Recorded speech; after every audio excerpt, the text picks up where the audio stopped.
Irony is a bitch. This 70s song came on some obscure FM station halfway from Denver to Santa Fe. I didn't know anyone in Santa Fe.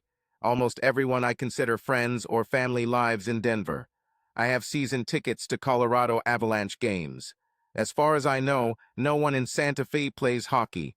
My company has 6 offices scattered throughout the greater Denver area. I will be the only employee in our new Santa Fe office who will be working from an apartment 2 blocks from Presbyterian Medical Center. Another irony. I was raised Methodist. My name is Thomas Rixford, but my friends call me, no, not T-Rex, but Jaxie. Doesn't make sense, right? Well, I spent 3 years while friends were in college in the Northwest studying and working in the forestry industry. Yes, I did become a lumberjack, so now you understand the connection. I also still have a Harley-Davidson 2005 Softail Standard FXST that I purchased in Oregon and is in excellent condition. My ex-wife and I used to ride this bike on long trips, but those days are long gone. Basically, I grew up in the greater Denver area and, with the exception of my experience as a lumberjack, never really left my hometown. When I returned from Oregon, I went to work for my Uncle Mike, who owned his own investment company. He helped me graduate from the University of Denver with a degree in finance. This was about 12 years ago. 8 years ago, Uncle Mike retired and sold me the business. I was his most loyal employee and top earner, so it was an obvious decision for both of us. We had 4 offices at that time. I opened 2 more offices, one in Cherry Hills and one in Parker, increasing our staff from 26 to 31. Even during difficult economic times, we took good care of our customers and weathered all the storms. Our financial performance is healthy. I mentioned my ex-wife. I think it's worth giving you some context. I knew Jessica Remington in high school, but we moved in different circles. I played hockey, a working sport. My friends and I were rat hockey players, on the ice at every opportunity. We didn't do anything except hockey and homework. We only did homework because we had to have a 2.5 GPA to be on the team. She played soccer, was in the National Honor Society, and was a class officer. Our paths rarely crossed. I wasn't ugly, rather I looked rough. 6'1", and 170 pounds wet. Long brown hair in school because I hated spending money on a haircut. Girls who like hockey players and vice versa. It's not an acquired taste, so I've had a few dates. Hockey players use the word damn most sentences, for example. What a shitty move. Fucking A, good goal, Rixai. What the fuck? Get the puck out of the zone. Hey Rixai, fuck that number 17, he's such a piece of shit. I hate fucking Red Wings. Okay, you get the idea. Hockey players are also very united. We always stick together, and if we are on the same team, we are completely committed to each other. Even parents of hockey players usually hang out together. That's fucking true. We all have a little bit of the least loved child syndrome. We assume that most people outside of the hockey world don't care much about us and think we're a bunch of hooligans. Both statements are probably true, which is another reason why Miss Jessica Remington and I were never more than acquaintances in high school. There's one more thing you should know before we continue. Jessica is amazing. I don't mean cute or attractive, I mean she can be stunning. She attracts attention when she enters the room. Deep red hair, fair skin, 5'7", with an unstoppable figure. Blazing green eyes, quick wit, and quite a strong personality.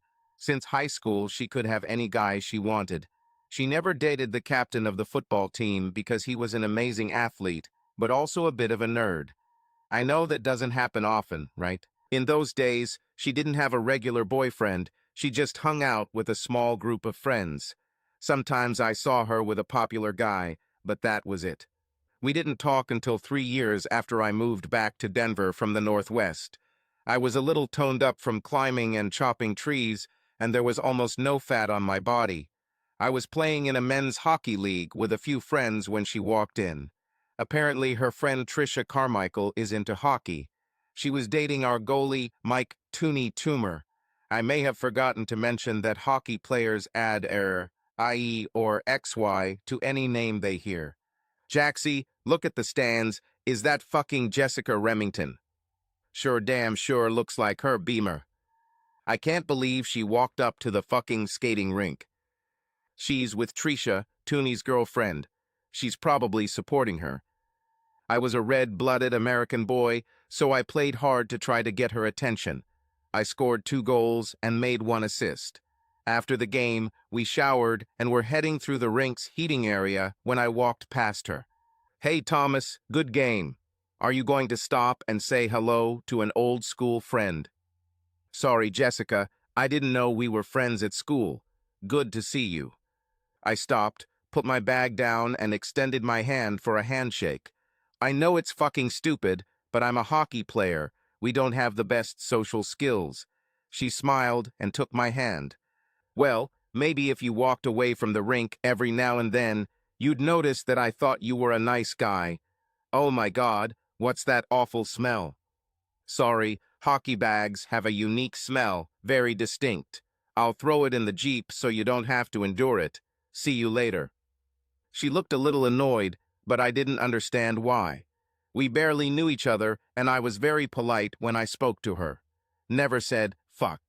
The Beamer ran after me as I climbed into my very old, but lovingly restored red 2005 Jeep Wrangler Rubicon. I think I have a thing for 2005 models, be it a car or a motorcycle. Hey, Jaxie, are you going to O'Connell's for a beer? Jessica is coming, and I heard her say she was wondering if you've become a snob by becoming a hot guy. You might have a chance, brother, I don't. Fucking sure why, but you better show up and don't ruin it. As my grandpa Mitchell said, I may be ugly, but I'm not stupid, so I agreed to meet at our favorite bar. I arrived first, grabbed a Coors, and plopped down at one of the 10 tables. When she arrived, she immediately walked towards me. Listen, Jaxie, is that your name? Sorry if I offended you, but your bag really stinks. But I would like to spend a little time together, without a bag, and talk. Damn. I mean, sure, Jess, I'd love to hear what's new with you. For the next 2 hours, it seemed like we were the only two in the place. I bought her a beer, and she bought me 2. We talked about the past years. She attended UCLA and studied marine biology. After graduation, she spent a year as a junior at the Southern California Marine Institute and learned to surf. But she was a mountain girl at heart and returned to Denver. She was currently pursuing her teaching certificate and hoped to begin teaching high school math in the fall. I explained to her the origin of my name. She was genuinely interested in my experience as a lumberjack. She loved my Jeep, and her eyes really lit up when I mentioned Greta. She laughed when I explained hockey lingo to her, and even tasted it. Hey, Jacker, can you get me a damn beer? My name is Jaxie, not Jacker, I said, calling out to our waiter. Well, the way you tried to avoid me at the skating rink made me think Jacker was more appropriate, she said with a wicked smile. Damn me, was all I could say in response. She winked at me and said, perhaps. Before we left, we hugged politely, and she gave me her cell phone number. Call me, I'd like to ride Greta if you'll take me. I've never ridden a motorcycle, but it's on my bucket list. I waited 2 days before calling her. Believe me, I wanted to call 5 minutes after we broke up, but I didn't want to look desperate. I tried to look cool, calm, and collected, when in reality I was anything but. Hey Jess, this is Thomas. I was wondering if you wanted to join me on a trip this Saturday. We could go to Leadville. There's a music festival there this weekend. Damn you, Jaxie. I have a social life, and I can't just ditch my plans at the last minute for some hockey player, even if he's a star scorer. I was a little confused and stuttered. Sorry, Jess, I didn't mean to seem too pushy. Maybe next week. Damn you again, Jaxie. I'd love to join. What time do you want me ready? Well, it's about a 2-hour drive, so how about 9 a.m.? I'll be ready. She seemed ready to hang up. Hey, wait a minute. I don't know where you live. You're a smart guy, Jacker. Figure it out yourself. My name is Jaxie, I replied, a little annoyed at her mockery, but the line was already dead. I called Tuner, who in turn called Trisha and got Jess's address. On Saturday morning, I knocked on the door of her condominium in Golden at 9 a.m. sharp. When she opened the door, I almost fainted. She was wearing shorts, not too short but not too long, a white tank top over a red and white plaid long-sleeve shirt and black Texas stitched Hava cowboy boots. A UCLA hoodie was tied at the waist. I almost said, "Damn me," but I restrained myself. She saw my expression and smiled. "Have I passed the examination?" she purred. "Yes, ma'am, we're through." I gave her my spare helmet, a white and black AGV X3000, and we were off. The trip was great. Summers in Colorado are warm, but the mountains never get too hot. The first part of the trip was comfortable, but as we entered the foothills, we stopped to put on warmer clothes.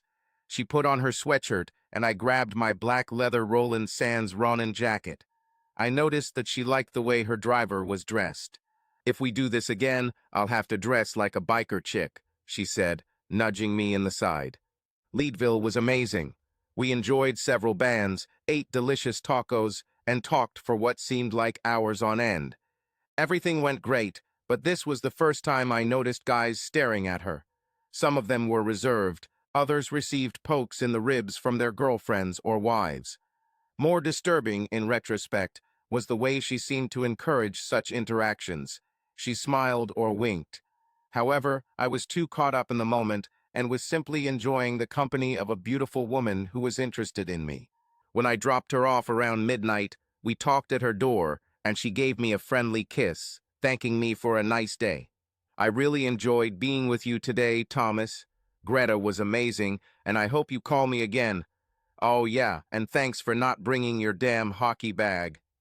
She told me earlier that since everyone called me Jack or Jaxie, she wanted to be different and call me by my real name. Even though my parents and grandparents were the only people on the planet who called me Thomas, who am I to argue? That day marked the beginning of 2 months of casual dating that led to us becoming an exclusive couple. We texted every day and talked on the phone almost every night. She received her teaching certificate and took a job at a local high school. She had hoped to teach high school, but figured it wouldn't take long if she applied herself. After 4 months, we decided to introduce our extended families. I met her parents, 2 younger sisters, Meg and Beth, 2 grandmothers, and 1 grandfather. There were cousins, but none of them lived in Denver. She met my family too. Mom, Dad, my little brother Mikey, Uncle Mike, Grandma and Grandpa Rixford, and Grandma Mitchell. I had a few kinky cousins, but I decided to wait to meet them. After several family gatherings, including Thanksgiving and Christmas, I decided it was time to evaluate where our connection was going, and so I called for a council meeting. My inner circle has always been Dad, Mikey, and Grandpa Rixford. We met on the screened porch of my house the first week of January. I had a fire burning in the fireplace, so even in sub-zero temperatures we felt comfortable. With a 15-year-old Glenlivet in hand, we sat down. "Well, guys, that's the way it is," I began. "I've been dating Jess for almost 6 months now. We've been exclusive for 4 of them, which is a first for me. I'm really starting to develop feelings for this woman, so before I go too far, I'd like to know what you 3 think. I don't care. I need to ask any of you not to hold back. I know that I will hear the naked truth from each of you, and that's what I need. I would like to start from the youngest to the eldest, if this suits everyone, grandfather, so that I want you to hear the opinions of others if you want to challenge any of them." Everyone nodded. "Okay, Mikey, get started." Mikey was 20 months younger than me and always looked up to me as a role model growing up. But Mikey was smart. Not just academically smart, although he had just completed his master's in applied mathematics, whatever that means. He tried to explain to me several times. I could understand the finance and business part, but the rest was Greek to me. However, I realized that Mikey liked to figure things out. It was never enough for him to understand something. He always wanted to test it in practice to make sure it actually worked or figure out how to do it better. It made him street smart. 2 years after I returned from my job as a logger, Mikey was a senior at Coup Boulder. I lent him my bike for a week the following summer. He told me a year later that he had only ridden it twice. Once on the first day, and once a day before returning it to me. He spent the rest of the time taking it apart piece by piece and putting it back together again. I almost fainted when I saw pictures of Greta dismantled on the floor of his garage. Then I thought about killing him, but he told me about a few improvements he had made to the fuel system, and damn me, I noticed the bike ran better when I got it back. Well, Jaxie, if this were math, I'd say there are a number of variables in fluid dynamics that need to be taken into account to determine the best results. But why bore you with the details? I'll keep it simple and use small words so you understand. 1. Jess seems like a wonderful girl. She has a good job as a teacher, she seems to genuinely care about you, and she doesn't take herself too seriously. 2. She doesn't have a long list of ex-boyfriends, so she hasn't exhibited the love it and leave it mentality. 3. You guys are showing, at least in front of us, real affection for each other. This includes, but is not limited to, respect, physical touch, good communication, and realistic conflict resolution. 4. If you continue this relationship, you will need to understand that whenever you are in public, even with friends, you will have to look around. She is stunningly beautiful, so every guy who doesn't like guys will notice, and many will probably try to make a move. 5. The big variable for me is the lack of time you spend together. You're both 27, so you have plenty of time to start a family. I'd like to see at least another 6 months before you make any long-term commitment. He finished and gave the floor to Dad. Thomas, you are a smart young man with a good head on your shoulders. 3 years of working in the forests in the Northwest took away many of the rough edges and helped you grow up quickly. Your business sense is excellent. From what I can tell, you are quite wise about your personal life. You enjoy the company of your hockey friends, but don't join them when they decide to do stupid things. I think you'll make a great husband for someone. I agree with Michael. Jessica seems like a good person. I won't repeat his assessment, but I agree with his caution. I'm not sure you know her as well as you need to if you're going to propose to her. Your mom and I dated then. We were together and separated from the age of 16 until we got married at 23. We had a few bad breakups, but it helped us figure out what we wanted and what we were made of. A little more time during the courtship phase wouldn't hurt. Dad, always curt, then looked at his father, our elder, Grandpa Rixford. Grandpa leaned back in his overstuffed leather chair, took a sip of his scotch, and looked toward the mountains, as if lost in thought. After a pause, he looked me straight in the eyes and said, "Beauty is skin deep, but ugliness goes to the bone." Then he took another sip and looked back at the hills. Pretty damn mysterious, right? I was about to ask him to expand on his thoughts, but Dad gave me a look that said, "Just be quiet and be patient, it will come." Grandpa began again. "Thomas, Jessica is a nice young woman with looks that could stop a truck or a train for that matter. I've been watching you too closely, and I see that you're fascinated by her. She has a good personality, but there's something else. And I can't figure out exactly what. In simple words, she seems to be the one who always needs attention. In more complex words, she is immature and self-centered. She has to be the center of everything. Happens. Silence doesn't come naturally to her, I think because no one ever shut her up when she was a child. Your dad grew up in the 70s, and I could never understand the immense devotion to rock music. Like the rest of his generation, he listened to it all the time. I hated it. Give me R&B any day of the week. Anyway, one day, I think when he was in high school, it was 79, I heard the words to a song he was playing by Bob someone, and the song was something about Hollywood. Dad interrupted her. "Bob Seger, Dad, Hollywood Nights was a song." "Yeah, that's right. Anyway, it's a song about a young guy who got his heart broken by some beauty queen. There was a line that said she was born with a face that allowed her to have her way. He saw that face and lost all control. Damn, I remember thinking, a song that actually makes sense in real life. My point, Thomas, is that it's Jessica. She can get anything because of her looks, but she doesn't always use it. She damn sure knows she's got it. This is potentially the ugly part of your relationship. Will she flirt with other men after marriage, simply because she wants something. Even if she is loyal to you, will these men misinterpret this and approach her? How much time will you have to spend looking over your shoulder? Will she respect you enough to stop this crap? My advice is more specific than your dad's or Mikey's. I like the slow approach, but I would add one element. Ask your uncle for 6 months leave, go back to Oregon and work in the forestry industry again. But this time, take Jess with you. Get some time alone where she doesn't know anyone and make a serious effort to get closer. I'm sure she can teach temporarily, so you're not asking her to put her career on hold. Mike won't be happy about losing his right arm for a while, but I'll talk to him about the big plan. He'll be fine. Do it. Long walks and talk about everything. About life, work, faith, children, fears, hopes and dreams, among other things. Find out if you are on the same page enough to build a life together. If she says no, that's telling you to slow down. If she says yes, even if she's a little nervous, you'll have a good foundation to build on. Anyway, your dad and Mikey are right. She's a woman who can get anything.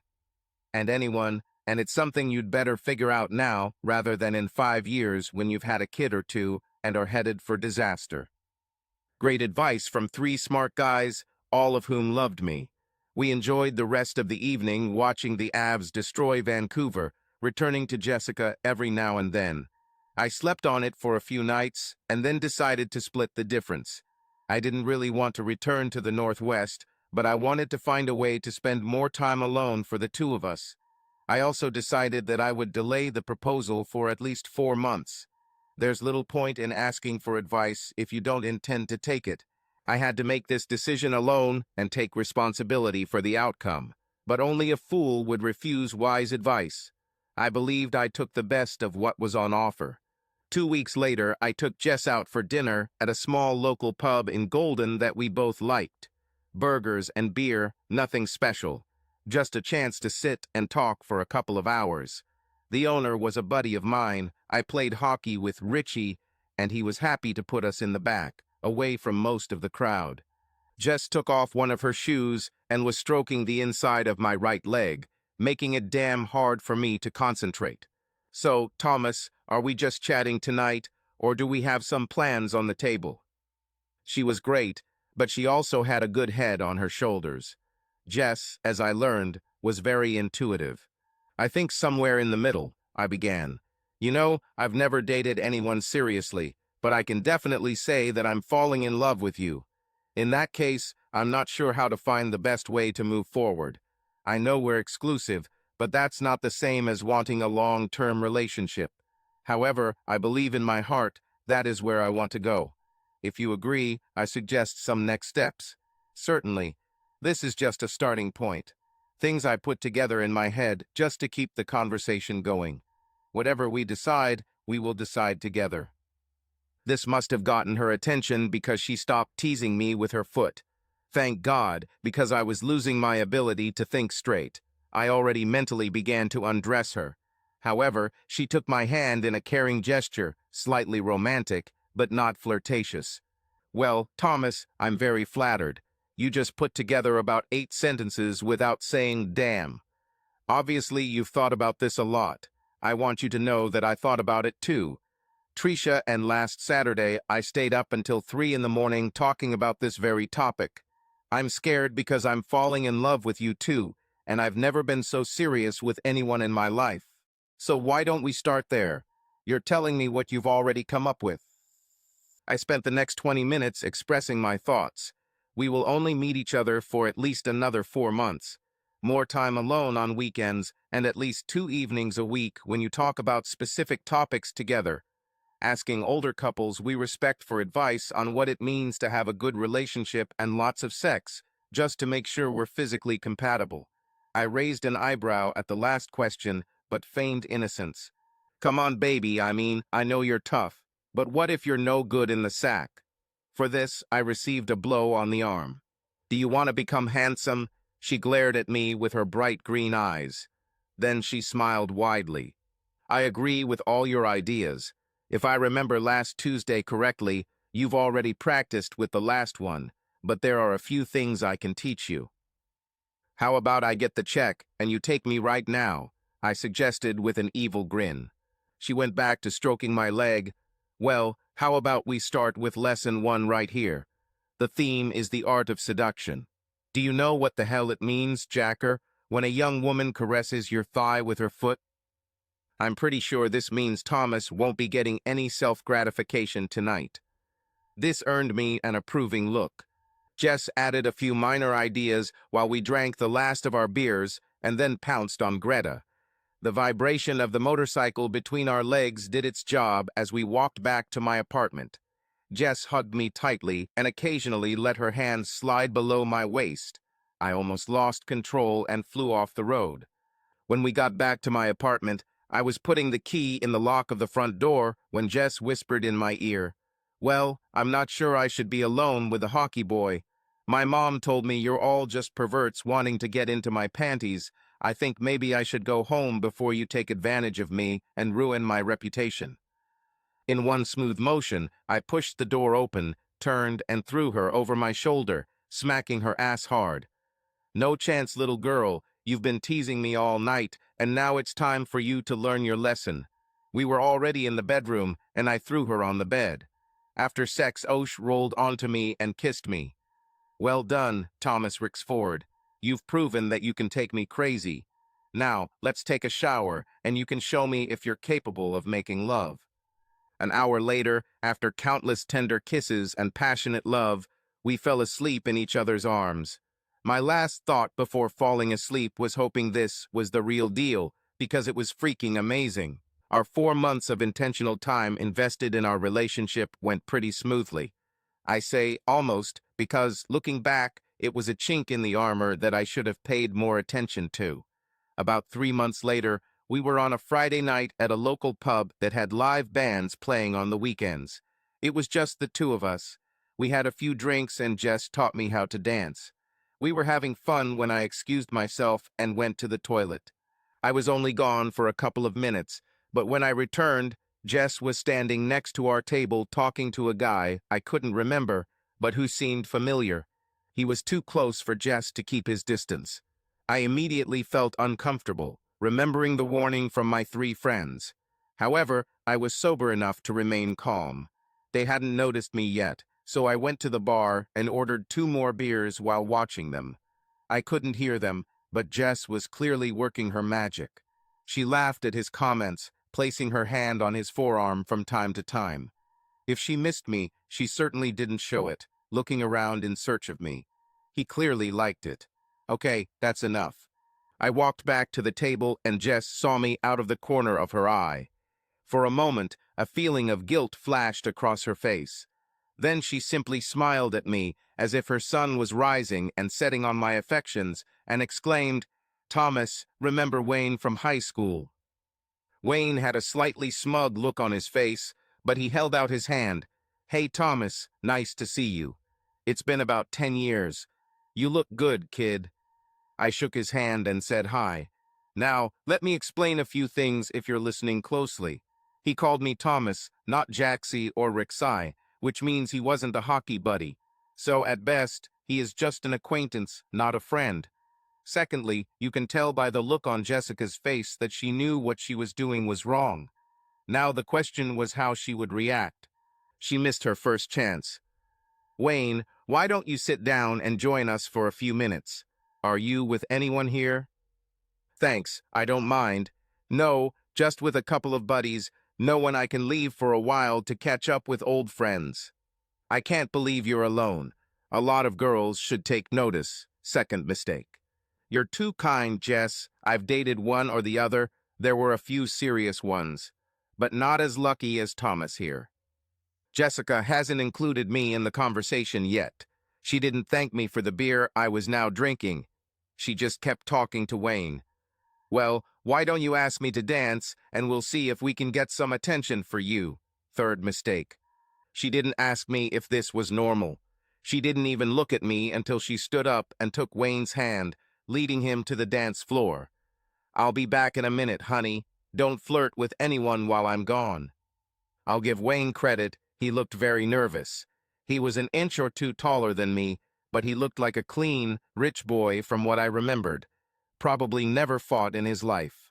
I had several fights in high school and several in Oregon. In truth, in the first week of working as a lumberjack, I got my ass kicked the first week of logging. I drank too much and threw it out to the hillbilly who was about 2 inches. Others liked it. He cleaned my watch while everyone was enjoying the show. We later shook hands and he took me under his wing. But from then on I tried to learn to control myself. Obviously Wayne didn't attend that school, but the look in his eyes told me he knew I did. "Do you mind if I dance with Jess?" he asked over his shoulder. Of course, Jessica told me in a tone that went beyond disrespect. There is no fourth strike in baseball, too bad. Wayne avoided being hit by at least being smart enough to try asking. I'm trying to follow an unspoken code among men. Jessica was in for a rude awakening. When they later returned to the table, I was no longer there. Greta and I had a great ride home in the moonlight, which allowed me to cool down a bit. Jess and I didn't live together. I may be old school, but I think it's disrespectful for a man to ask a woman to live with him without putting a ring on her finger. Yes, we were very sexually active, so call me a hypocrite if you want. I think that's fair. But in my opinion, it's damn easy for a guy to try to get what he wants from a woman and then just walk away if they are not an official in the eyes of God and the state. The journey home took 20 minutes. Another 20 years passed before messages began to arrive. It is clear that this was not one or two dances. "Thomas, where are you? I cannot find you." "At home." "What the hell? Why did you leave without taking me?" "You looked like you were having too much fun with Wayne." "Come back and get me now, you bastard. You're embarrassing me." "Good night, Jess. I am more than confident that you will be able to return home." My phone rang before I could turn it off, but I ignored it and turned it off. I figured I'd get a good night's sleep before the shitstorm that was about to hit in the morning. Around 7:30 a.m., I was drinking my second cup of coffee when Jess burst in with her green eyes blazing.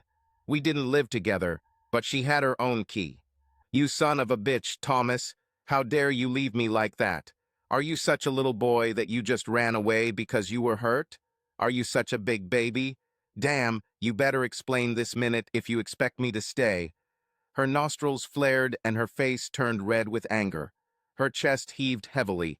Damn, she was sexy. If I hadn't worked as a logger for 3 years, I might have been scared. "Would you like to sit down and have a cup of coffee, Jessica?" "Hell no, I don't want to sit down or have a cup of coffee with a teenager like that." I kept my tone calm. I think this may have angered her even more, but I wasn't about to get into a row with an angry Irish girl. "Okay, as you wish. Let me be clear, Jess. I am madly in love with you and want nothing more than for us to be together. However, I will never tolerate disrespect. What you did last night was unforgettable. We are not dating, we are not exclusive, we are committed to each other. We even mapped out ways to intentionally deepen our love in hopes that we'd be together for life. Wayne was standing in your personal space, and you weren't supporting him. In fact, when I first saw you two, you were touching his arm, showing your openness to him. Secondly, you didn't ask me. If Wayne was welcome at our table, you just ignored me and asked him to sit down. You then flirted with him, telling him that other women should notice him. Finally, without consulting me, you never asked him to dance. Even Wayne caught on and tried to ask me if everything was okay. You didn't even allow me to speak up for myself and answer his question. So tell me, Jess, what's respectful about this? How does this show my love or show Wayne that we are together? How does this demonstrate your love for me? You're drop-dead gorgeous, Jess. Guys always notice you, and I know you know what they like. In a way, you enjoy the attention. I'm not saying I was completely right to leave last night. In a way, it was childish. However, if we are going to belong, it must be mutual. What you did made me angry. I'm not going to compete for you. We've passed that stage. You don't have to compete for me. I see that I am yours.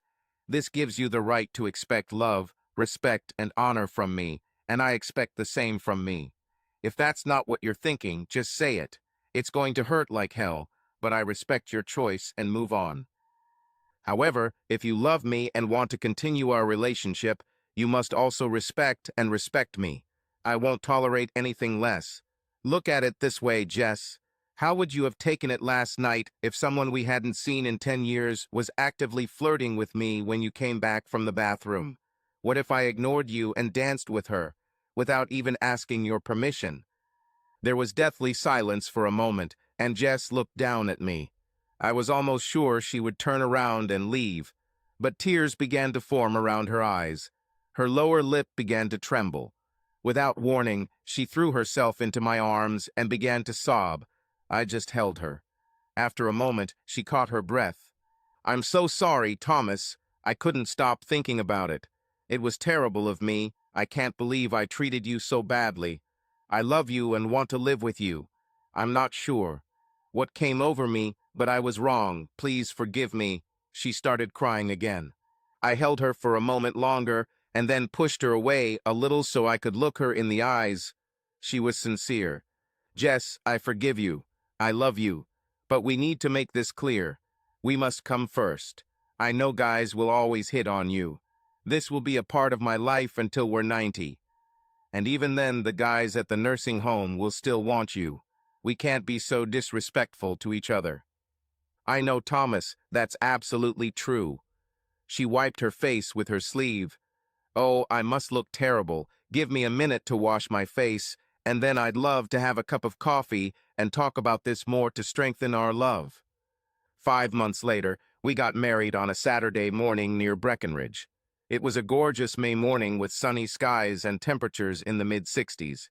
It was a nice event, even if my hockey buddies couldn't return their damn congratulations calls.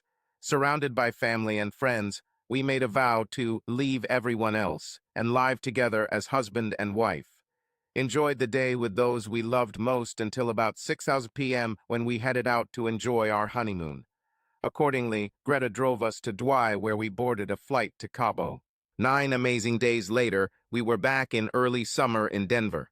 Over the past months, Jess and I talked a lot, went on long walks, and I thought we touched on several issues that were important to both of us. We even saw a therapist where we struggled with some important factors in our relationships, such as families or backgrounds, expectations, and communication. All in all, I felt like I had listened carefully and taken the advice of the three men who loved me the most and went on a lifelong journey with the only woman I truly loved and who truly loved me. So how is it that just 4.5 years later, I'm driving down the highway, single again after my divorce from Jess? I thought I listened carefully and applied the good advice I received. I thought Jess and I went through a lot of emotional, psychological, and relational territory before and after we got married. I believed that we were completely honest with each other and made a commitment to honesty, love, care, and respect. What I discovered the hard way is that it doesn't mean anything unless the other person makes the same promise in their heart. It turns out that Jess had different definitions for these words that she never shared with me. There were habits in her life that she was unwilling or unable to break, and that put us as a couple at risk. In fact, Grandpa Rixford was right. Jessica was a beautiful woman on the outside, but her ugliness got to the bone. A year earlier, Jess had learned that her application to the local high school had been accepted. She will teach Algebra Roman II and trigonometry to 10th graders. There were 2 older faculty members in the math department who were a couple of years away from retirement. If things go well, Jess will be teaching app math in the not-too-distant future. According to the head of her department, Dr. Charles Wellborn, or as he came to be known, Chuck the Hell. But I'm getting ahead of myself. Jess was more than pumped up in the first 2 months of the school year. Every evening she told me about her training and what this or that child had learned.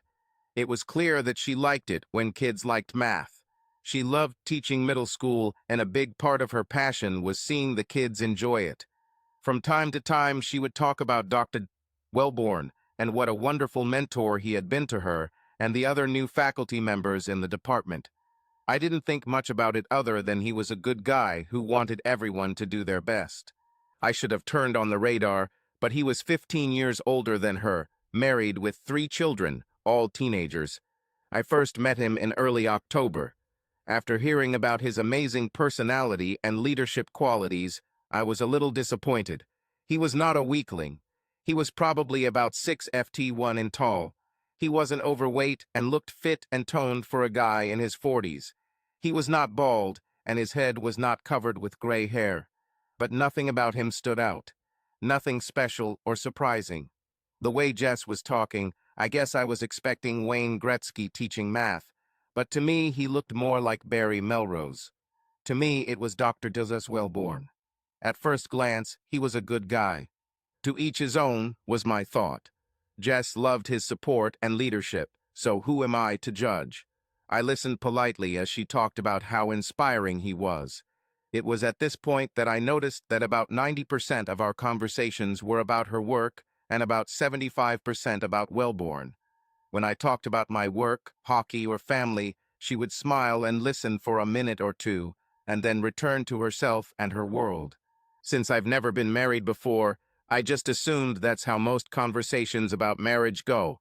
I never minded hearing about her day or her work, even about her boss, but sometimes I really wanted her to ask me about my work, family, etc.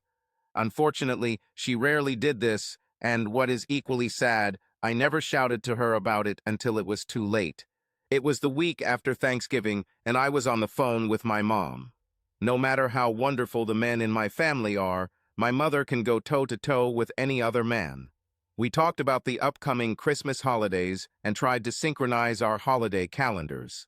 Before we hung up, Mom changed gears. "Thomas, how are you and Jess?" "Okay, Mom, okay." "Is it true? Are you sure, Thomas?" Clearly, this was not a question. "Yes, I think so, Mom. Why do you ask?" "Well," Mom paused. "Mom, you always have permission to speak to me freely. I know you're not going to gossip about Jess or talk bad about her. If you have anxiety, I know it is because of love, so please tell me what you are thinking." "Nothing special, Thomas. She just always talks about herself and her work. I've never heard her brag about you unless someone else did it first. I've never heard her ask you a serious question about what you're doing, or it seems strange to me, son. Enthusiasm in a relationship is a two-way street. You always support her and pay attention when she shares. I guess I'm just wondering why she doesn't reciprocate." "She came. I didn't talk to her about it because I'm her mother-in-law, not her mom. I don't want her to think that I'm taking sides between you two. We are one, so I am for both of you. If I bring this up with her, I'm afraid it will be perceived as because she's not good enough for my boy, and I don't want her to think that way." We talked some more, and I thanked her for her concern. I did not agree with her comments out loud. However, deep down, I felt that she pointed to the anxiety that was growing in my heart. I thanked her for her thoughts and told her that I would seriously consider her words. I didn't tell Jess about it right away, but I decided to start keeping a journal of our conversations. No details, and I wasn't trying to set a trap for Jess to make my point. I work with numbers and specifics for a living, so it was easy to start just tracking our conversations. This is how I was able to get the interest I mentioned earlier. We talked almost exclusively about Jess and her world. I got a nagging feeling in the pit of my stomach as I remembered Cigar's song. She was born with a face that let her get her way. Jess was amazing in many ways, but in this area she was immature and selfish. However, she is used to always getting her way. I decided that I would plan a trip for the weekend so we could talk and enjoy each other's company. We did this off and on for the first 3 years of marriage, so it didn't come as a surprise to Jess. This weekend we brought up issues that we found interesting or troubling about our relationship. I knew Jess wouldn't feel overwhelmed if I acted this way. I was excited when I booked us a cabin near Aspen, knowing that we would be able to relax, enjoy each other, and talk freely about ourselves. Before I paid the deposit, I checked our general schedule and saw no school conflicts for the following weekend. I'd missed the hockey game and have to put up with a few "what the hell" Jaxie comments, but I was confident I'd survive, especially if I did my penance and bought the first round after the next game. I was really excited to share my plan with Jess when she got home. Immediately after dinner, I shared my plan with her. I thought she would be excited and want to go. Wrong. She was silent for a few seconds longer than I expected, and then she spoke. "Thomas, I would like you to check with me first," she began. "Charles is planning a mandatory pulpit meeting for next Saturday morning. He wants to introduce some new ideas for next semester's curriculum." When she spoke, there was an expression of annoyance on her face, not disappointment that we could not spend the weekend together. "Jess, to be honest, I checked with you. I looked closely at our shared calendar, and it wasn't listed. How long ago was this planned? I didn't miss the fact that Dr. Wellborn became Charles, but I decided to leave it out for now. About a week ago, I think," Jess replied, sounding less confident than she should have. "I'm sure I added it, but I may have forgotten." This was the first time that a shared calendar was her idea. I was furious. "Damn it, Jess, you're already working too hard. Now Wellborn thinks he controls your weekends too. This is not fair, Thomas. Charles wants what's best for our math students and teachers. He just wants to help everyone. I don't think one Saturday is that big of a deal. We will probably find another day off to go away together." "That's not the point, Jess," I replied, growing increasingly irritated. "We have been using this calendar for several months now, and it is our main tool. It was your idea. I remember 2 months ago I forgot to include a dinner with a couple of clients on a Wednesday night. As far as I remember, you made a scandal with me, demanding to change the meeting. I am sure that what is true for me is also true for you." "Damn it, Thomas, you're making a mountain out of a molehill. We can just reschedule." "Sorry, Jess, you're right," I said, sarcastically enough for her to get the hint. "Forgive me for holding you within the same framework as you hold me. Forgive me for wanting to plan a nice weekend with my wife. Forgive me for disrupting Charles' almighty schedule." She started to respond in anger, but spoke into the back of my head as I left the room and headed for the door. I got on Greta and rode for about an hour to calm down. An hour turned into 3 as I went to the local pub and had a couple of beers. When I returned home, the atmosphere was cold. We only saw each other briefly and didn't speak. I ended up working in my home office for a couple more hours and fell asleep on the couch. I've always been an early riser since I worked in the Northwest. Lumberjacks can party late into the night, but work begins before the sun rises, and if you want to get paid, you can't be late. I left the house at 5:30. Jess usually gets up around 6:15, so we didn't cross paths. At the office, I canceled the reservation, which cost me a $100 deposit. Not such a big amount, but it annoyed me. Later in the day, I noticed that her faculty meeting was on the calendar, as was the math teacher conference in Colorado Springs on the second weekend of January, as well as 2 bachelorette parties between then and then. Later that afternoon, I sent Jess an infantile message. Immediately after work, I go to the skating rink. Game at 7, then a couple of beers. I'll be home around 11. If in doubt, check the general calendar. It's been there for 2 months. There was no answer. Over the next week, we continued our silent struggle, speaking only when necessary. I waited for her to apologize for not updating the calendar and for what I perceived as her lack of concern for her mistake. I guess she was waiting for me to accept that the universe revolved around her and come crawling. Both of us are stubborn, so we were both frustrated by the other's lack of acceptance. The following Saturday, Jess was dressed and ready to go when she surprised me at breakfast with a serious kiss. "Thomas, I hope that later today we can talk like adults and make peace. I understand your disappointment about this weekend, but I'm confident we can make it right." With these words, she winked at me and walked out the door. No apologies, no acknowledgement of her mistake, just did what she wanted and expected me to comply. Seeger's cry rang in my ears. A face that will let her have her way. I was angry for about half an hour and then decided that I would not waste the day.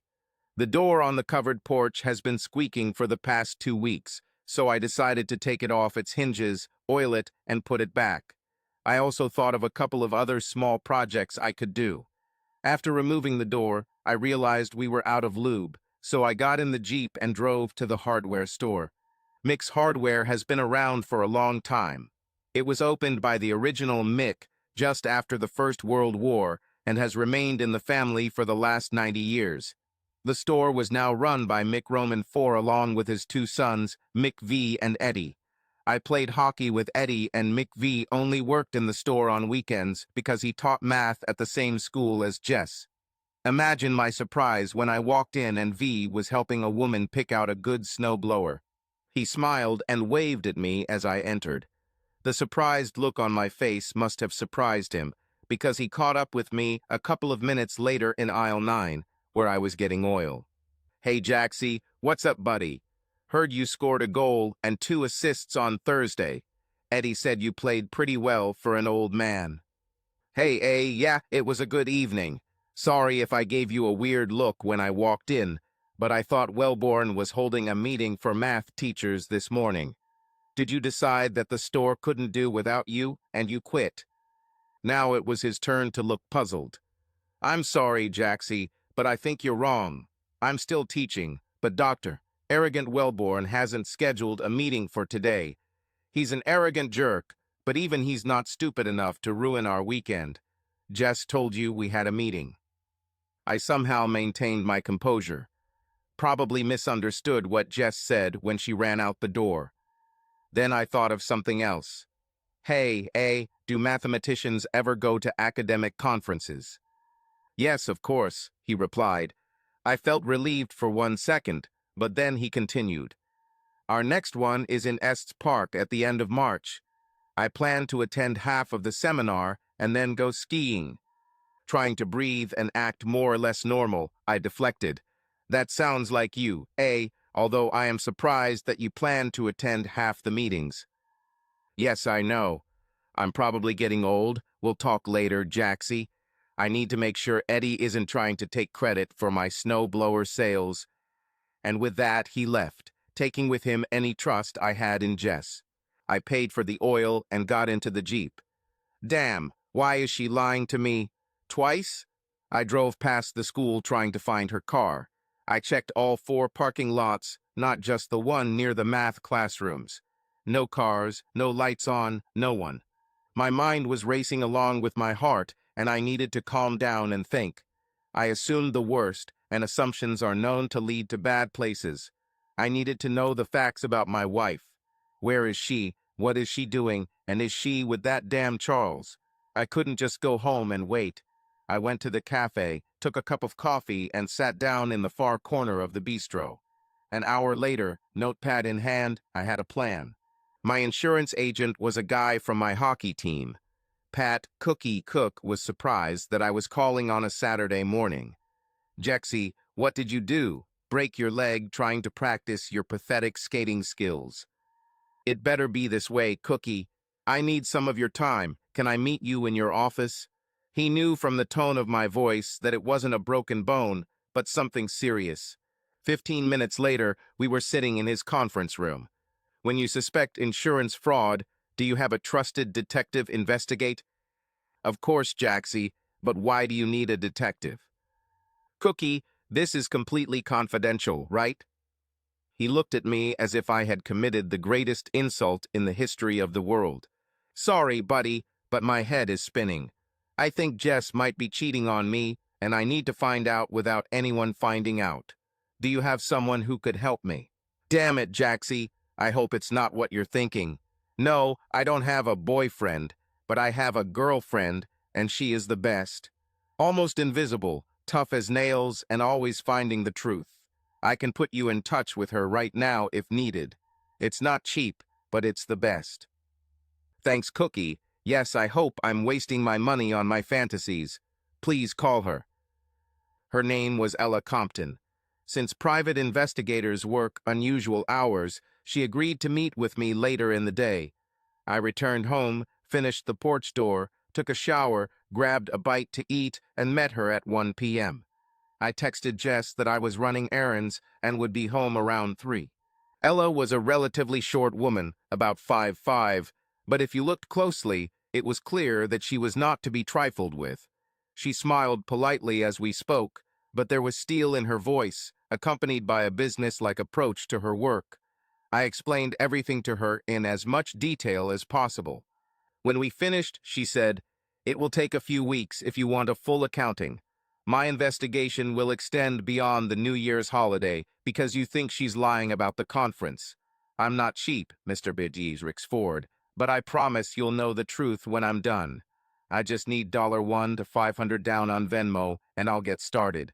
I will issue the rest of the invoice when the work is completed." I sent the advance as she requested and asked a couple more questions. We stood up, shook hands, and parted. I felt like I was at rock bottom, but I knew I had to keep up appearances.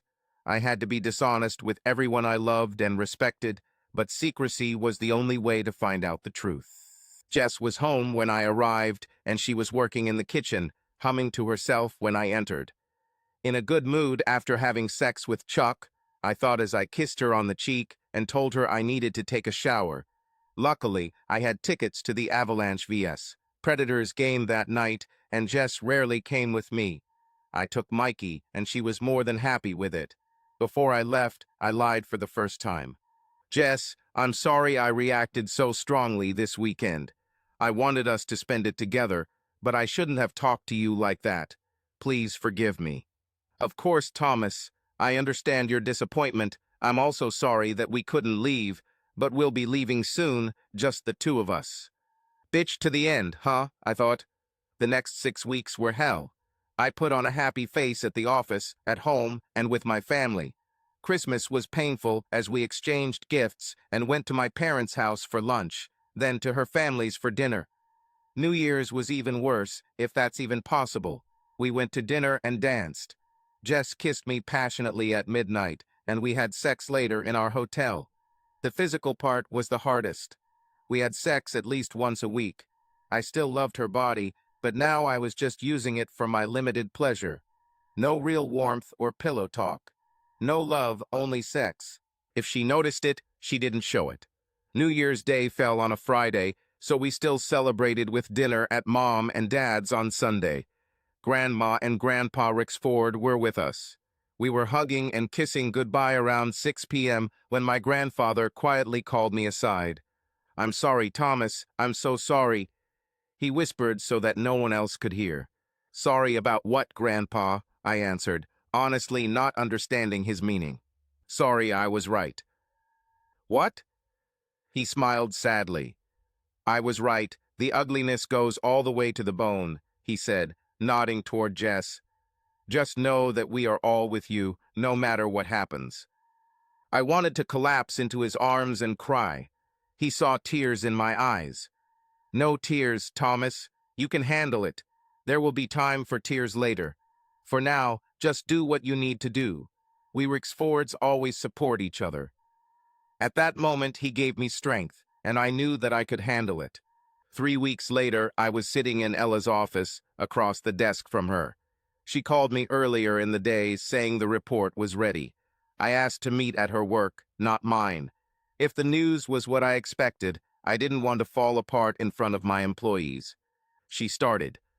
"I'm sorry to tell you, Thomas, that you spent a lot of money to find out that your wife is cheating and lying. I assume you've prepared for the worst, but if you need a few minutes, I'll give you time to get ready." "No, please continue." She was the first to introduce a new nickname that would stick. "Well, Chuck is sleeping with your wife. Usually at the Hampton Inn in Inglewood. I think they choose this location because you don't have offices there. They are very careful. They behave exclusively professionally at work and among colleagues. Very discreet. Drive separately to parking lots or truck stops where they will never run into family or friends. Far enough away to be invisible, but not so far away that you can get home quickly if you need to." As you suspected, there was no conference in Colorado Springs. They spent that weekend in Gunnison in a remote cabin outside of town. Their meetings occur approximately once every 8 or 9 days. As far as I can tell, they've met at least 6 times, not counting the weekend, since you hired me. I have audio and video of their last 2 love affairs in Hampton, thanks to a couple $100 and a friendly front desk clerk. Don't worry, I'll add it to your bill. I also have photos of their meetings, driving to the hotel, and pictures of the entrance and exit. I also have some conversations from their burner phones thanks to listening devices in their cars. The evidence is undeniable. She passed me a 2-inch thick folder across the table. Everything is here, although I advise you not to look at the photos or listen to the recordings too soon. They're very graphic. For some reason, I was able to remain calm throughout our conversation. I asked her several follow-up questions, and she answered each one thoroughly. When we finished, I asked her to send the final invoice to my private business address. I collected the folder and got up to leave. Mr. Rixford, if I may, this is the best and worst part of my job. I am selective in choosing my clients. I try to avoid liars and deceivers.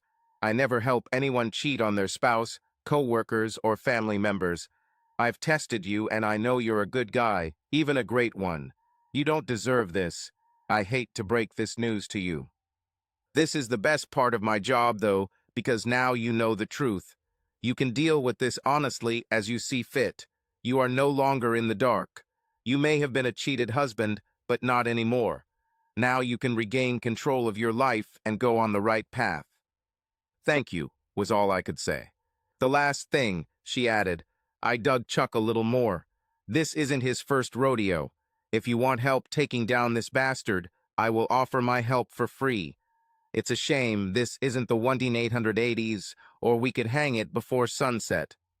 When I went out, I noticed that it was starting to snow. Gray twilight seemed to envelop my world. I sat in my Jeep for a few minutes, trying to figure out what to do next. 5 minutes later, I called Jess. She answered the third ring.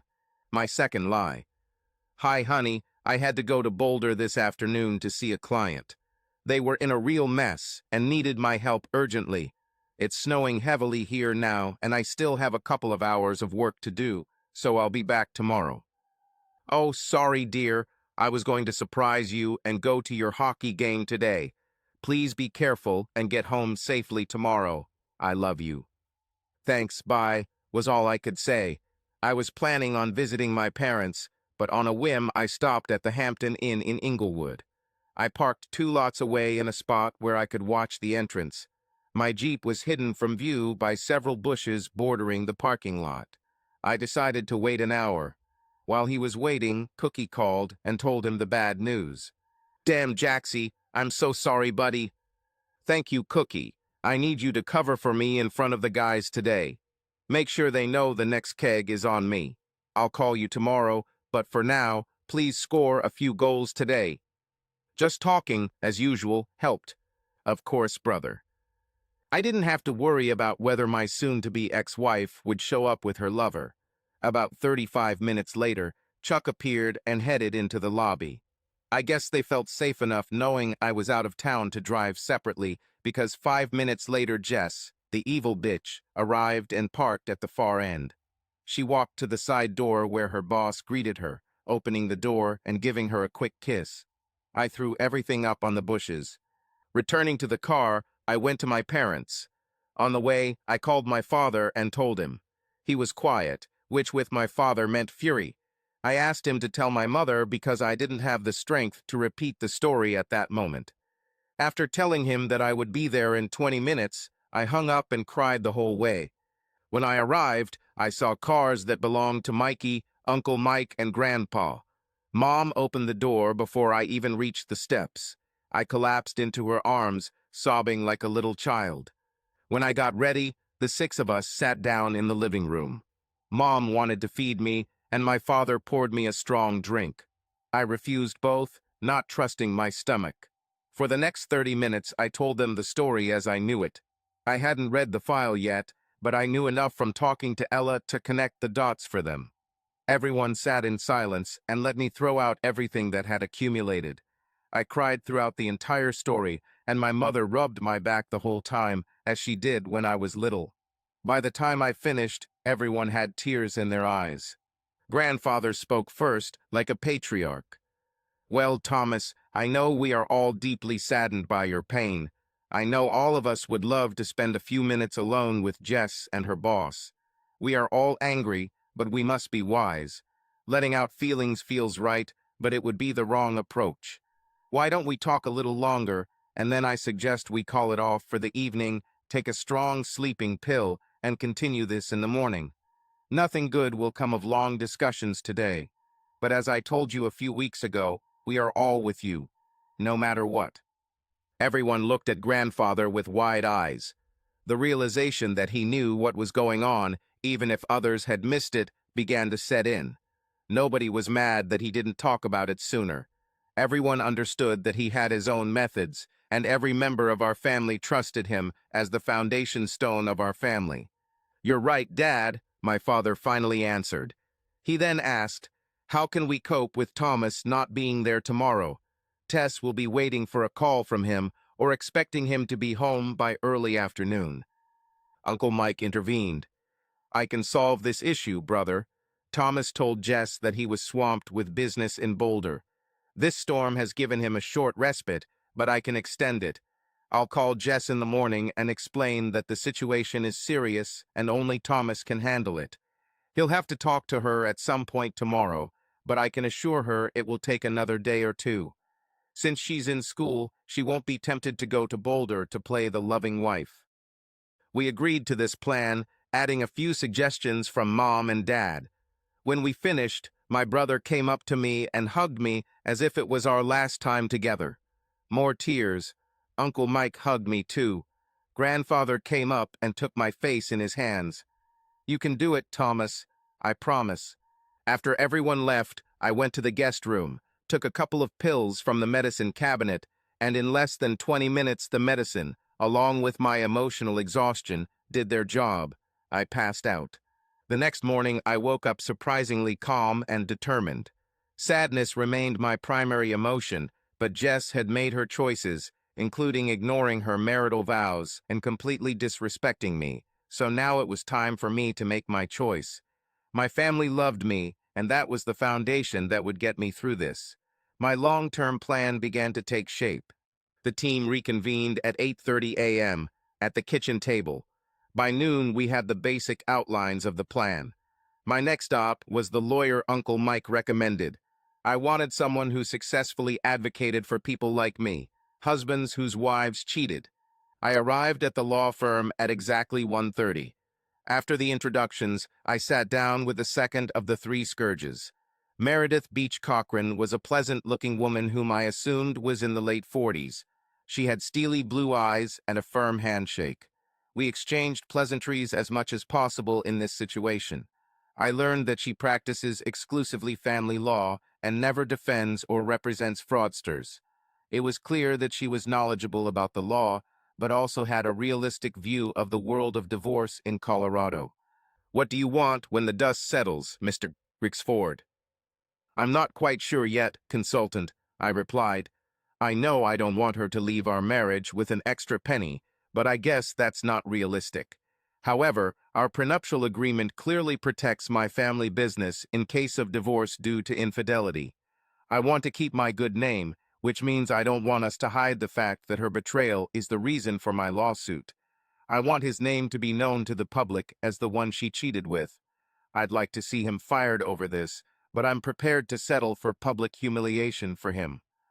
Besides, I want to cut all ties and move on with my life." "Most of what you say makes sense, and I'm glad to see that you don't have high expectations about what we can expect from the trial.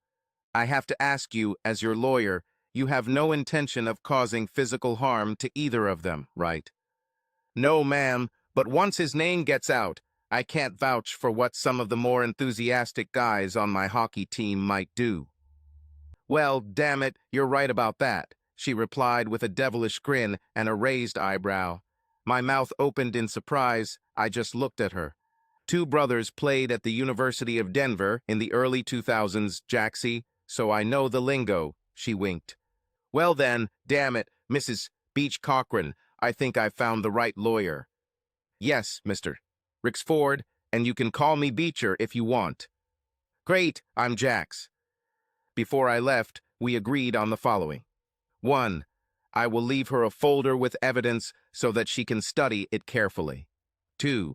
She will file for divorce within 24 hours and Jess will receive the papers after school on Friday in the school parking lot. She believed that the effect of surprise would work in our favor. Maybe Jess will do something stupid when we meet that will help us achieve our end goal. 3. I will be home on Friday evening for the first conversation and will insist that Jess leave since the house is in my name. 4. We will continue to work with private investigator Ella for a couple more weeks to monitor Jess' behavior before and after she is served with the divorce papers. This was a bit of a pain as the bill was already around $5K. There were other points she emphasized: staying calm, letting my family help me cope with the pain, and maintaining a normal routine even though I wanted to retreat into my shell. We ended our first conversation by exchanging cell phone numbers, and she made it clear that I could call her at any time with questions. I texted Jess as I left her office. "I'm done with this mess. I'm going home. I'll be there around 6. She replied, "I can't wait to meet you." She added some red hearts. I immediately deleted the message. I went back to my parents for a couple of hours to tell them what was happening. Mikey was there with Mom and Dad when I arrived. I called my grandfather and told him too. "You sound better already, Thomas. I'm proud of the way you carry yourself." At 5:30, it was time to go home. When I arrived, I had already made a plan for the evening. Jess was upstairs, but when she heard the door, she ran downstairs. I met her in the kitchen, and we exchanged a pleasant kiss and an intimate hug. Nothing excessive, but enough that she wouldn't suspect anything was wrong. I showered, changed, and we made a simple dinner of burgers and a big salad together. I realized that I had not eaten for over 24 hours and suddenly felt hungry. As dinner came to an end, Jess began to flirt. She was wearing a baggy shirt, no bra, and leggings that didn't cover much. The thought of sex with Jess was disgusting to me, but she was still my wife, and I was still physically attracted to her. "You may have had to be Jacker last night, but I hope Jaxie takes his wife upstairs and fucks her senseless today." "Sorry, honey, but my head is still pounding from the stress of the last 2 days and driving through the snow." She looked a little surprised. On one hand, you could count the number of times I've turned down sex over the years, and I'd have 5 fingers left. "I understand, I'm sorry," she answered, clearly disappointed. "How about you take a bath, and I'll give you a nice back massage," I suggested. She did take a long, hot bath, and I gave her a nice back massage, resisting the temptation to strangle her. 20 minutes later, I heard her soft breathing in her sleep. I got out of bed, covered it up, and lay as far as I could on the other side of the bed, falling into a restless sleep. I had a hockey game the next night, and she knew better than to suggest that I miss it since I missed the game on Monday. Thursday was more difficult, but my parents invited us over for dinner, which made things a little easier, although on the way home it was clear that she intended to be well off for the rest of the night. I saw this coming and subtly texted Uncle Mike right before we left. 2 minutes after we started driving home, Uncle Mike called, just like on script. "Thomas, I'm sorry to bother you. It looks like you're on the road. Are you with Jess?" "Yes, Uncle Mike. We just left from dinner at Remington's." "Okay, hi Jess honey."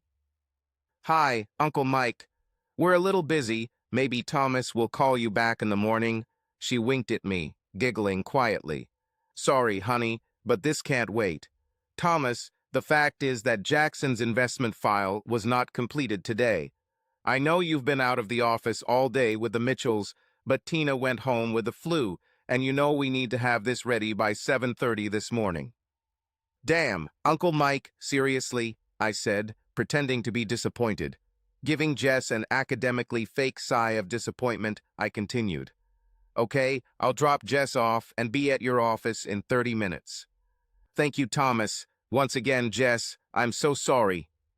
You owe Jess and me for steak for the next 2 weeks, Uncle Mike. At the Capitol Grill, not the Texas Roadhouse. Deal, baby." "Damn it, Thomas, this is really starting to get annoying," Jess said indignantly. "What should a girl do to get her husband into bed?"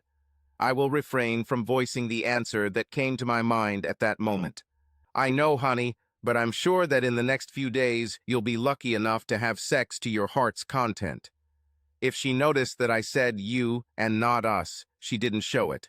She just snorted and continued to sulk for the last 10 minutes of the ride, slamming the door as she got out from the car.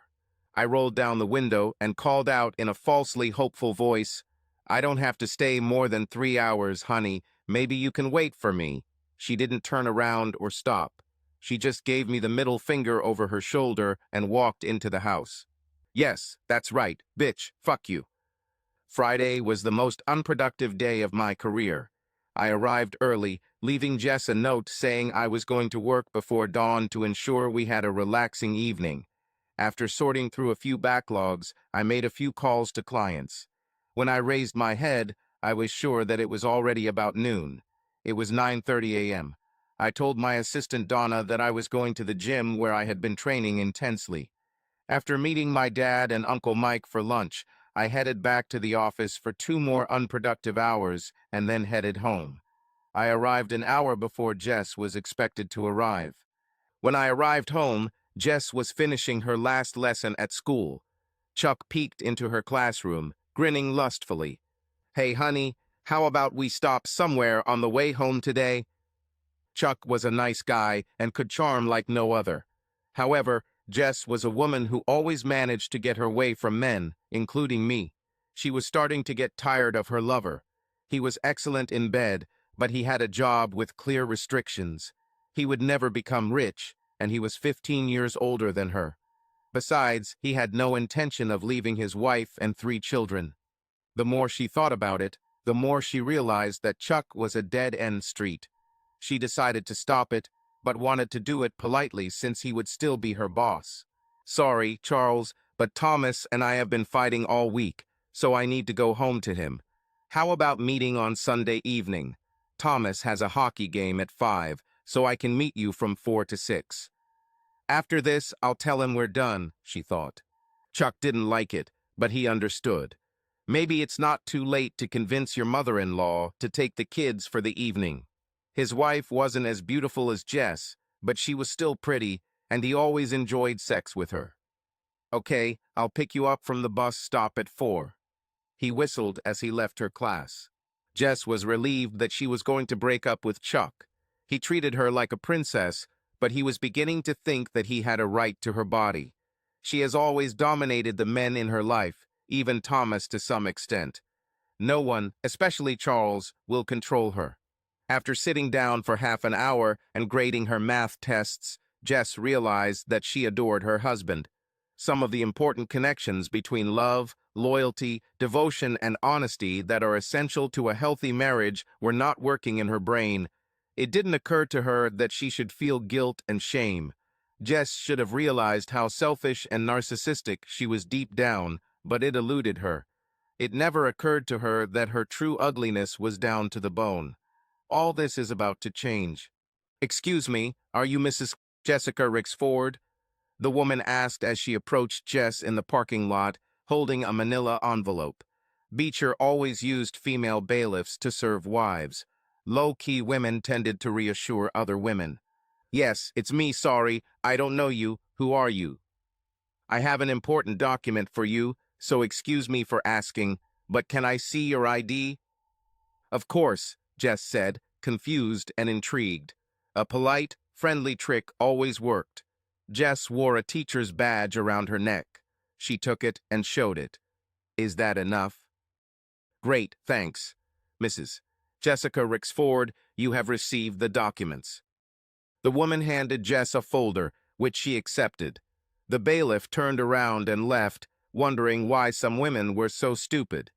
"Stupid people always accept documents without even thinking," she chuckled as she got into the car and drove away. "Wait, what? I don't understand who you are. What is this?" Jess didn't get a response, only the sight of a woman running away. Slowly, like the dawn over a dark early morning, reality began to take over Jess's world. "No, it can't be," she whispered, tearing open the envelope. The words at the top of the first page screamed at her. "A suit for divorce." "No, no, no, this can't be right," her brain responded. "Thomas would never do this to me. He adores me. He loves me. He can't know about Charles. We were absolutely secret. There was no way he would find out. If he had known, he would have confronted me about it. Oh God, I have to go home and fix everything. She was rushing for the keys, dropped the papers, started crying, picked up the documents, and tried to open the door at the same time. A moment later, she managed to collect everything, open the door, and start the engine. She was crying and shaking with fear. She tried to slow her breathing, but having little to no experience with real shock or stress, she was confused. It took her a few minutes to calm down and start driving home.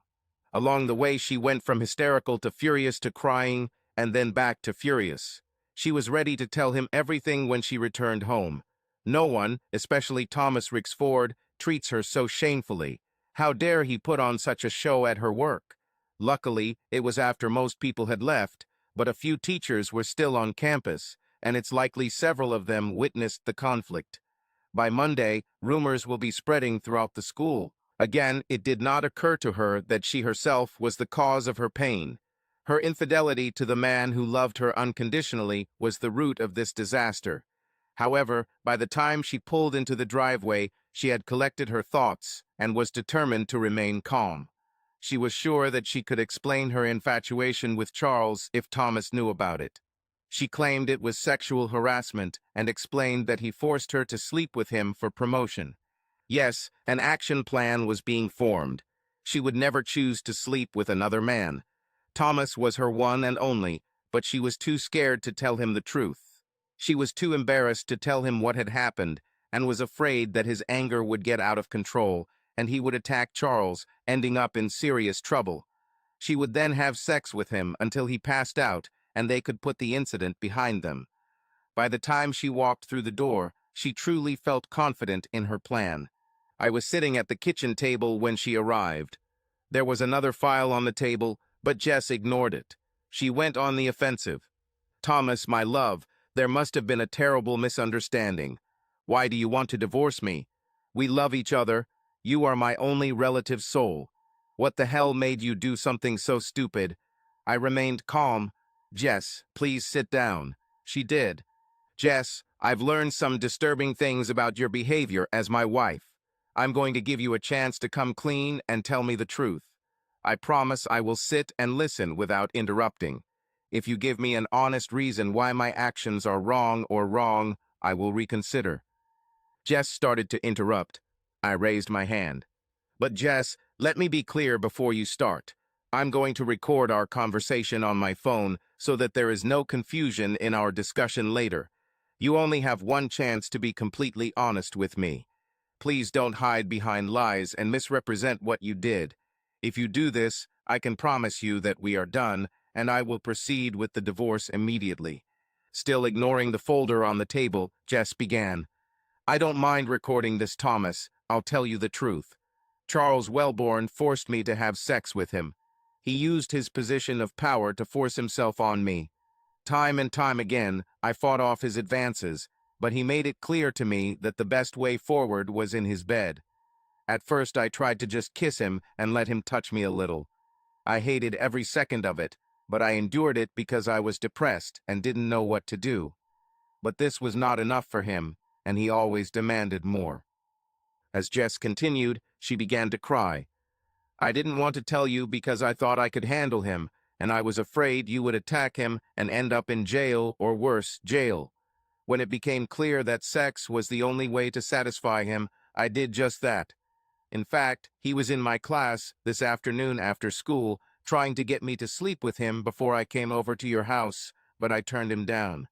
Oh, Thomas, I'm so glad you know now. You can help me put an end to his bullying. I can't prove it, but I've heard rumors, and I think he did this to other teachers before me." At that moment, Jess laid her head on the table and began to sob. "Jess, I'm really sad, but I have to say it was an amazing performance." "Thomas, what are you talking about? How can you say such terrible things after I gave you my soul?" "Jess, you always knew how to get your way with men, including me. You are so beautiful on the outside, and sometimes we are so gullible that we believe that there is beauty on the inside. Let me tell you what I know." With that, I opened the file and began to explain all this to Jess. You've been sleeping with asshole Chuck for at least 2 months. Maybe longer, but I'm sure it's that long. You two are going to the Hampton Inn in Inglewood. At this point, I started moving the pictures around the table so Jess could look at them. She began to turn pale. At least 6 meetings in the last 2 months. Also, there was no Saturday morning math teacher meeting in early December, and there was no teacher conference in Colorado Springs a few weeks ago. In addition, I have several records of the time we spent together. Here's just one short snippet. So, my dear, loving, faithful wife, you certainly do not look like a woman who has been taken against her will or who is trying to reluctantly appease an abusive boss. Your voice and these photographs tell the true story. You slept with Chuck at least 8 times, one of them for an entire weekend in Gunnison, and that's just one. A cheating bitch wife who thought she could set her husband up and get away with it. Jess sat there, mouth agape, for the first time in her life, speechless and coming to the conclusion that she couldn't constantly flirt, bat her eyelashes, and solve her problems. I continued, "You broke my heart, Jess. I have no idea how many tears I have shed over the past couple of months realizing your betrayal. My work and family relationships suffered. My self-esteem has hit rock bottom. And I repeatedly asked myself why. Why would you ruin my love and our marriage because of some outside sex with a school teacher? Some people say that the opposite of love is hate, but I think the opposite of love is indifference, and that is how I will treat you. I won't care about you anymore." Thomas I.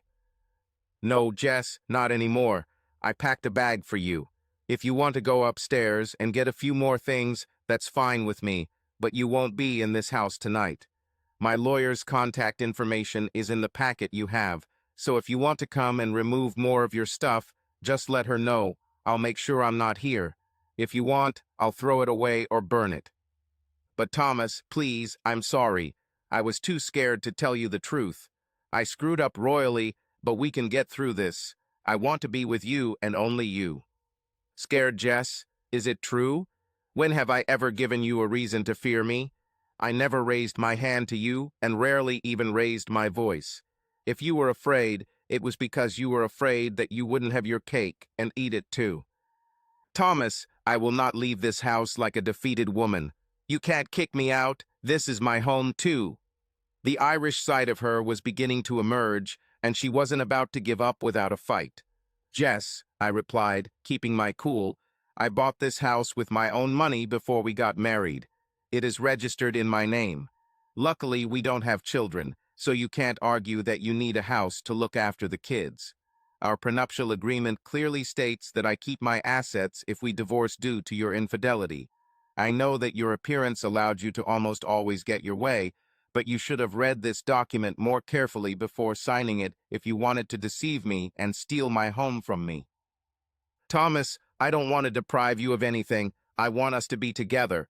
Charles means nothing to me. I was already planning to break up with him this Sunday." She realized her mistake as soon as those words came out of her mouth. "This Sunday, right? While I'm at my damn hockey game. Farewell sex for Chuck. Even if I believe you, which of course I don't, it's too little, too late." "I swear, Thomas, I don't care about him. It was a stupid hobby on my part. I have no excuses, but you can't leave our marriage over this. We are meant to be together. Yeah, Jess, that was stupid. It was also selfish and cruel. But let's be clear, I'm not leaving our marriage. You threw it in the trash as you spread your legs for Chuck." The full weight of her infidelity began to sink in, and she began to sob. I sat with my arms crossed, waiting for her to pack up and leave. Finally, she spoke. "Where should I go? What should I do, Thomas?" "It's up to you, Jess, but here's what you should know. My family is aware of what happened. They have been by my side for the past couple of months as I learned of your betrayal. I didn't tell your parents. You'll have to do it yourself. However, if you lie to them or distort the truth, I will not feel any guilt about sending them a copy of this file. I'm not going to physically attack Chuck. However, you should know that by Monday morning your director will be aware of what has happened. I am not going to sue the school because the administration did not know about your connection. But I'm not going to hide who had sex with whom and how often. Chuck can handle this himself. If his wife contacts me, I will tell her the truth. I'm guessing you know he has 3 children. Their lives will explode, and it will be on your conscience too. So, like I said earlier, I don't care about you anymore. Where you go is your business. Sleep with Chuck or whoever, I'm done. The locks on the doors have already been changed. I didn't touch your money or accounts. You have enough money to live. You will see that the divorce I propose is more than fair given the circumstances. You can sign the papers now or wait, but I advise you to find your own lawyer. Now, if possible, collect everything you need and be kind enough to leave my house. Jess finally gave in. She wiped away her tears, went upstairs, and gathered a few more things. When she left, she walked through the kitchen. I sat quietly, emotionally drained from the confrontation, but relieved that it was over. Sorry, Thomas. Yes, Jess, you're right. Here I am, 8 months later, divorced and heading to Santa Fe. Why am I leaving, you ask? Good question. The answer is simple. I need some time away from it all. I love my family deeply and know they love me, but like my trip to Oregon 15 years ago, going out on my own again will be difficult, but it will give me a breath of fresh air. I'll spend a year or two growing the business and then hire someone to run the New Mexico office. I'll probably move back to Denver, closer to my family and friends. Apparently my hockey team won't win many damn games without me. But at the moment, I need a little space, a little time to immerse myself in something new. A little adventure is exactly what I need. The only woman I plan to spend time with is Greta. Jess? Well, I'm not sure what she does. I heard through the grapevine that several of the hockey players' wives and girlfriends took her away for a girls' weekend when they found out what happened. I don't know what exactly happened, but rumor has it that Jess had a not-so-pleasant sex-filled weekend. Looks like she didn't expect it, but apparently hockey women are just as loyal as hockey men. Chuck, it seems that Dr. Fielding, the school's principal, must also come from a hockey family because she made Chuck's work life as miserable as possible. His contract was not renewed and he left the state. His wife is very upset with him about the divorce, and as far as I know, his children do not want to talk to him. Interestingly, she has become friends with Tricia and now goes to some of the hockey games. Before Chuck left town, he fell down the stairs while leaving his gloomy apartment in downtown Denver. All my hockey buddies were in O'Connell's pub when it happened, at least that's what 20 witnesses said. Well, heck, maybe Bob Sedger wasn't right. Subscribe to our channel so that your love doesn't cheat on you, and go ahead and listen to the next story, because this story is nothing compared to the next one. If you're under 18, don't even think click to the next one.